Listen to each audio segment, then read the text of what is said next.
So step one is define, and it's all about what are the first 10 to 15 systems that you should identify that really helps to deliver the core product or service. So what we do is we think about the linear journey that the client goes through and the business goes through to deliver that product or service. And we map that out from everything from grabbing the attention of the prospect through to selling them, onboarding them, delivering the product or service, and then getting them to come back. And that step one is just a way to really narrow the focus into what's most important in the business. Step number two is assign. And the whole idea here is the knowledge often resides in the heads of other team members. It's not always the business owner. And the business owner sometimes feels like they need to be the one that creates the systems. So we start off thinking about, well, who does know how to do that particular step in the process? And then that's part of empowering the team member to get it out of their head. So that's step number two, figuring out where the knowledge resides. Step number three is the extract. And that's how do we then get it out of the heads of the knowledgeable team worker, and how do we make that as easy as possible? Because oftentimes the best team members, they're busy. They've got lots going on. Just like the business owner, great team members are very busy as well. And not all of them love the idea of writing a system or a process. So what you want to do is we make it easy. And the real secret for stage number three is to make it a two-person process. So you have the person who has the knowledge, and then you have a separate person who's the documenter. And the person who has the knowledge does the task, and then the second person watches the video recording of that, or maybe they're there at the time at which they're doing it, and then they bring out the key steps. There's a couple of other little things in there, like you want to have a system for creating systems. So you want to have a framework for how that extraction is done. But that's all about step number three, extraction. Step number four is then about organizing. It's where does this knowledge then reside? So a lot of people, if they've done some systems and processes, they're usually everywhere. They're in Dropbox and Google Drive and on desktops and in emails, and they're just basically splintered across everywhere, which really means it's nowhere. For the team to really grasp this, it needs to have a central location. And you also need to think about how that then pairs with your project management platform as well. So it's not just enough to have a how-to document. You then have to pair that document with when the task is assigned.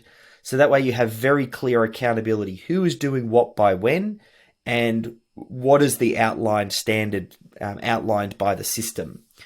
Now, step number four, that was organize. Then we move to step number five, which is integrate.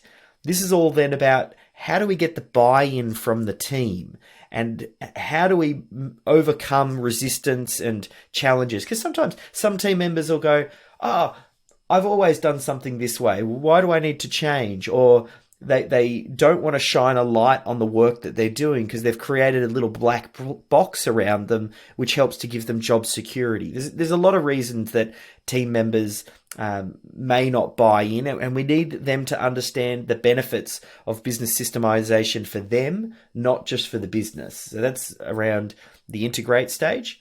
Then we're moving to the final two stages. Stage number 6 is all about scale, where we identify the systems outside of that first step. So first step that we talked about, define, was the minimum sort of 10 to 15 systems. But when we get to the scale step, it's about what are the minimum systems in the other departments?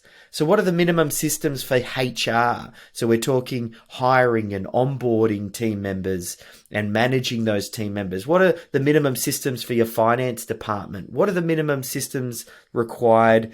Some in the marketing, some in the sales, and some in the operations. And we're looking for that. It's almost like the minimum effective dose of systems required to really hold the business together.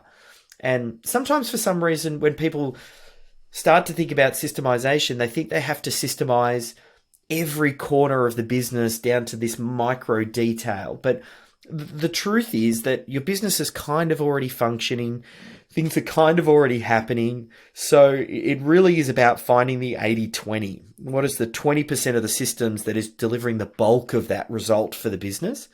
And then the final step is optimize, which it's a little bit counterintuitive and also speaks to one of the biggest challenges I see business owners have, that they try to systemize like McDonald's.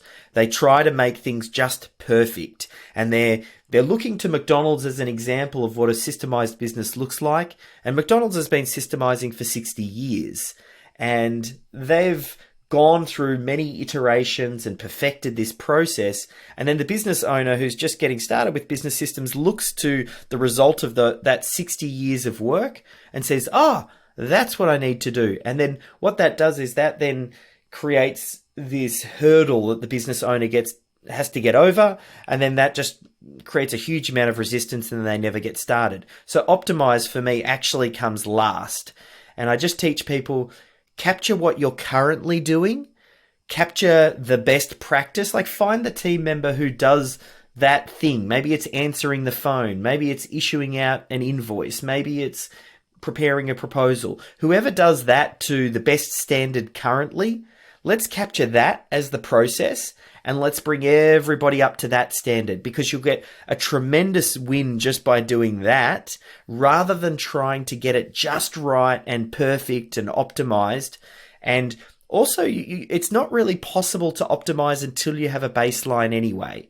You need to have some sort of dashboard. You need to have some sort of metrics. So when you start to change and optimize, you've got a baseline to compare against. So that's the 7 stages. You've got define, assign, extract, organize, integrate, scale, and optimize.